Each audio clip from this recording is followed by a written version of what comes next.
A busca pela verdade passou a ser o uso dos meios racionais para alcançar a melhor prática da vida boa anunciada pelo profeta. Foi nessa união que os métodos didáticos conhecidos como artes liberais foram desenvolvidos.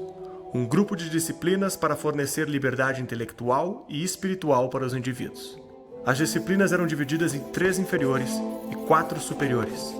As inferiores eram gramática, para codificarmos o mundo que percebemos e comunicá-lo; dialética, para comparar as diferentes percepções e evoluir na busca pela verdade; e retórica, para expressarmos as nossas percepções e conclusões de forma persuasiva. As disciplinas superiores eram a arte de utilizar esse conhecimento nos aspectos externos ao homem; aritmética, para quantificarmos o mundo que conhecemos; geometria, para colocarmos as quantidades no espaço; a música, para encaixar os números no tempo; e a astronomia, para compreender a influência dos astros no espaço. Essa era a base lecionada nas instituições de ensino ocidentais que desenvolveram a civilização ao longo de um milênio inteiro, até o período cultural que costumamos dar o nome de Renascença. Essa base de ensino foi utilizada ao longo de toda a Idade Média. As instituições educacionais eram majoritariamente guiadas pela Igreja, diferente do ensino para o trabalho, que era guiado por mestres artesãos que ensinavam seus discípulos as técnicas de produção. Até aqui a educação não era universalizada e muito da vida de estudos era entendido como desnecessário para a maioria dos homens. É com Martinho Lutero que essa ideia mudaria para sempre. Pregadas na porta do castelo de Wittenberg, as 95 teses propostas por Martinho Lutero desafiavam a Igreja Católica Romana. Suas teses propunham uma discussão acadêmica sobre a autoridade do Papa e a venda de indulgências por membros da Igreja. Os Estados-nação que conhecemos hoje ainda não existiam, e a Europa era formada por centenas de pequenos reinos, ducados, principados e condados. E estes faziam parte de impérios maiores que se aglomeravam no guarda-chuva cultural da Igreja Católica Romana.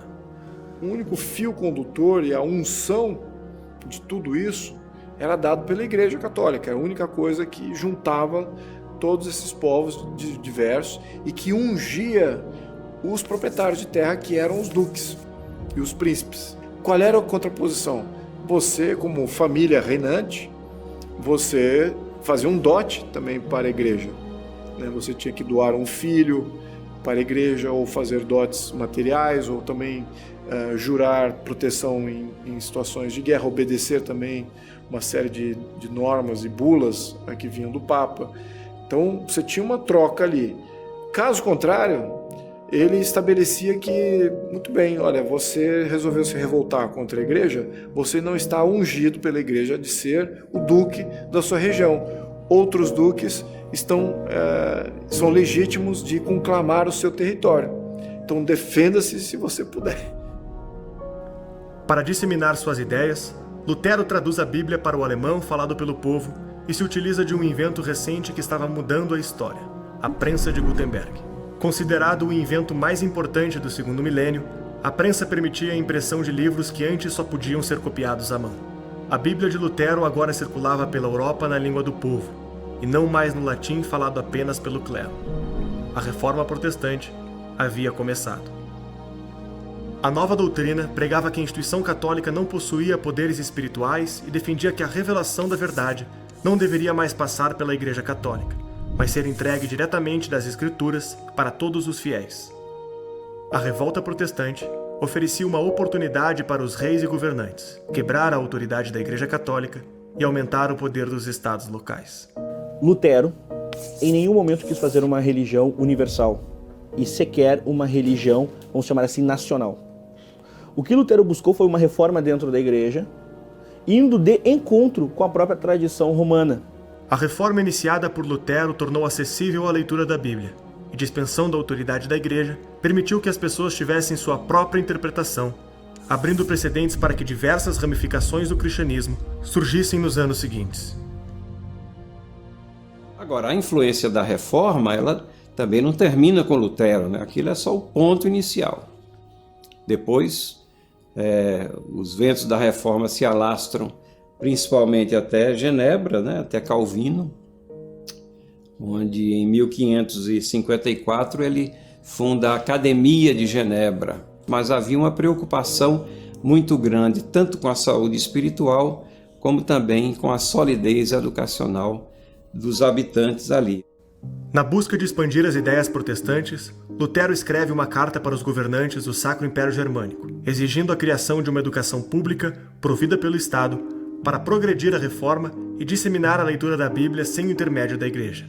E é interessante que nessa carta ele diz assim, que eles estavam muito preocupados em fazer investimento em pontes, em estradas, em mosquetes, e eles deveriam empregar a maior parte desses valores não somente na educação de crianças, mas no incentivo a professores. Então nós vemos a preocupação de Lutero com ambas as pontas. Traduzido, isso quer dizer que ele tinha um interesse enorme na universalização do ensino. Como resultado das suas súplicas, no ano de 1524, o Estado germânico de Gotha funda a primeira escola pública moderna.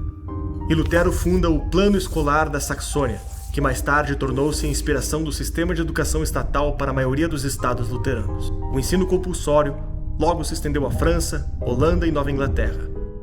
As escolas eram vistas como poderosas armas de guerra cultural para o enfrentamento político-religioso das diferentes ramificações do cristianismo.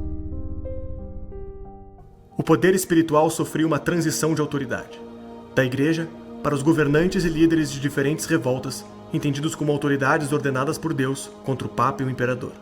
A consequência foi o conflito religioso que ficou conhecida como a Guerra dos 30 Anos. Com o término do enfrentamento, diversos governos estaduais se moveram para tornar obrigatório o comparecimento das crianças nas escolas, sob pena de multa e aprisionamento dos filhos. Foi o rei Frederico Guilherme da Prússia que inaugurou o primeiro sistema de educação nacional obrigatório da Europa, ordenando a frequência de todas as crianças nas escolas estatais. Quando você pega a Prússia, aí o negócio se transforma num ritmo, né? Ganha um ritmo industrial, se transforma em algo imenso. Então o professor tem que cuidar de dezenas e dezenas e dezenas de alunos, tem que dar conta de avaliações rigorosas. As escolas começavam a ser submetidas aos governos locais, mas os objetivos e métodos continuavam semelhantes aos anteriores. A vida intelectual buscava a verdade, e essa verdade eram as Escrituras Sagradas. É apenas no século XVI que esse cenário começa a mudar.